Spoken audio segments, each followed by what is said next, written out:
2026-এর CSC এক্সামে air education থেকে participate করেছে 350-এরও বেশি শিক্ষার্থী।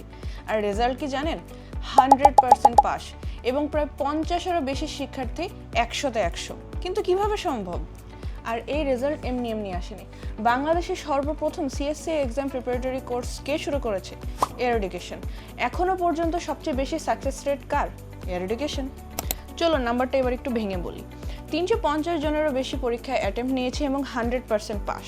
এর মধ্যে 95% পেয়েছে 50-এরও বেশি মার্কস, এবং 70% পেয়েছে 70 আপ মার্কস, এবং 50 জন পেয়েছে ফুল মার্কস, মানে 100-তে 100। বাংলাদেশের আর কোনো এজেন্সি এরকম সাকসেস রেট দেখাতে পেরেছে কিনা আমার অন্তত জানা নেই।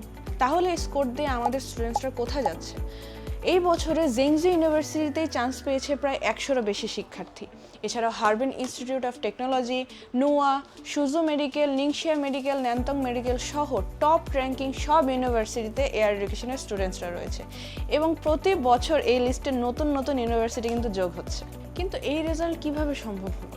কারণ এয়ার এডুকেশনই বাংলাদেশের একমাত্র জায়গা যেখানে শুরু থেকে সম্পূর্ণ ডেডিকেটেড, প্রুভেন এবং এক্সাম ফোকাসড প্রিপারেশন দেওয়া হয়। Capable instructor, exam oriented tips and tricks এবং প্রতিটা স্টুডেন্টকে আলাদাভাবে 1-to-1 গাইড করাই কিন্তু আমাদের আসল স্ট্রেংথ।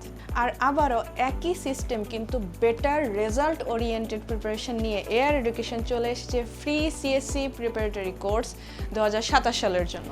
ক্লাস শুরু হচ্ছে 1 সেপ্টেম্বর থেকে, কিন্তু মনে রাখবেন এটা কিন্তু ফার্স্ট কাম ফার্স্ট সার্ভ বেসিসে, মানে সিট কিন্তু অনেক লিমিটেড। সর্বপ্রথম স্লট হচ্ছে ডিসেম্বর, তাই আপনি যদি ডিসেম্বরের জন্য এনরোল করতে চান তাহলে আমাদের এই কোর্সটাতে কিন্তু অতি দ্রুত ভর্তি হয়ে যেতে হবে। তো আপনি কি বাংলাদেশের নাম্বার 1 সিএসসি প্রিপারেটরি কোর্সে ভর্তি হবেন, নাকি অন্যের সাকসেস স্টোরি শুধু দেখতেই থাকবেন? ডিসিশন কিন্তু আপনার।